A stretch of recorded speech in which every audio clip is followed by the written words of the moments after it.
सालों पहले एक शहर में साहूकार रहता था जिसके 7 बेटे और एक बेटी थी। बेटी का नाम करवा था। साहूकार ने अपने बच्चों का पालन पोषण काफ़ी सही तरीके से किया था। सभी भाई अपनी इकलौती बहन को बहुत मानते थे और उस पर अपनी जान छिड़कते थे। उन्होंने उसकी शादी एक अमीर साहूकार के साथ एकदम शाही तरीके से की। एक दिन करवा ससुराल से अपने मायके आई, तभी भाइयों ने उसका जोरदार स्वागत किया। उन्होंने अपनी बहन को खाना खिलाया और फिर खुद खाया। इसके बाद सभी एक साथ बैठकर बचपन की यादें साझा करने लगे। इस तरह कुछ दिन बीतते चले गए। एक दिन शाम को जब करवा के सातों भाई अपने काम से घर लौटे तो उन्होंने देखा कि उनकी बहन काफ़ी उदास होकर बाहर बैठी थी। अपनी बहन करवा को उदास देखकर सभी भाई चिंतित हो गए, तो वो तुरंत उसके पास गए और उदासी का कारण पूछने लगे। इस पर करवा ने बताया कि अपने पति के लिए करवा चौथ का उपवास रखा है और चांद के इंतजार में सुबह से ही भूखी प्यासी है। जैसे ही चांद निकलेगा वह उसे देखकर अपना उपवास तोड़ेगी। यह सुनकर भाइयों का भी मन उदास हो गया। वो सभी करवा के इस कष्ट को देख नहीं पाए, खासकर उसका सबसे छोटा भाई जिसे करवा ने सबसे अधिक स्नेह था। बहन को भूखा प्यासा देखकर सभी भाई कुछ ऐसा उपाय सोचने लगे जिससे वो अपनी बहन का कष्ट दूर कर सके। सभी उन्हें एक तरकीब सूझी।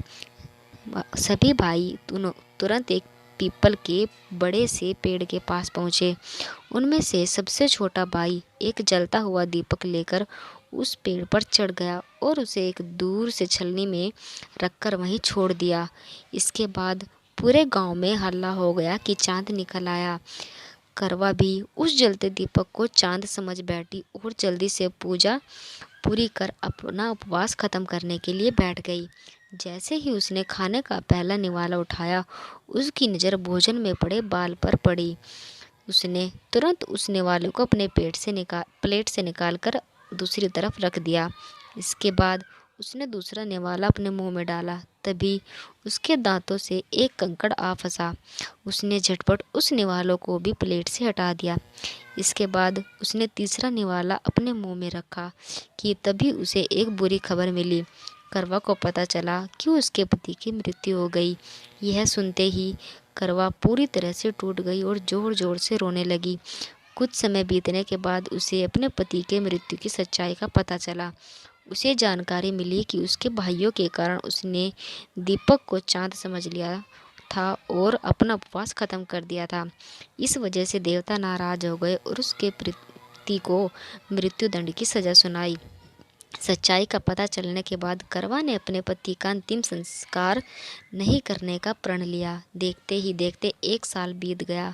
करवा अपने पति के मृत शरीर के पास ही बैठी रही। वह रोजाना अपने पति के शव को साफ करती और वहां उगने वाली घास को भी हटाती रहती थी। 1 साल के बाद फिर से करवा व्रत का पर्व आया।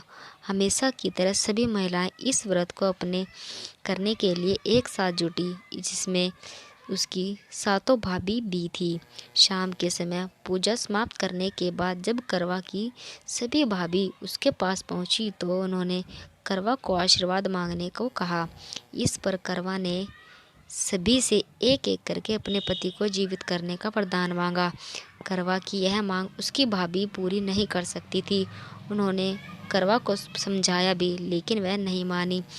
फिर उसकी एक भाभी ने बताया कि उसके छोटे भाई की वजह से ही ऐसा हुआ है, तो उसकी छोटी भाभी ही इस स्थिति को ठीक कर सकती थी। यह सुनकर करवा अपनी छोटी भाभी के पास गई और उनके पैर पकड़कर अपने पति को जीवित करने का आशीर्वाद मांगने लगी।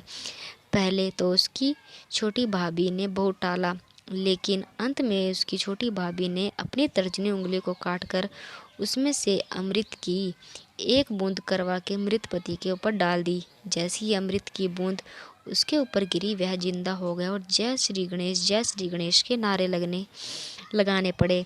इस घटना के बाद ऐसी मान्यता है कि करवा चौथ का व्रत करने से गौरी शंकर बहुत खुश होते हैं और महिलाओं के सुहाग की रक्षा का वरदान देते हैं।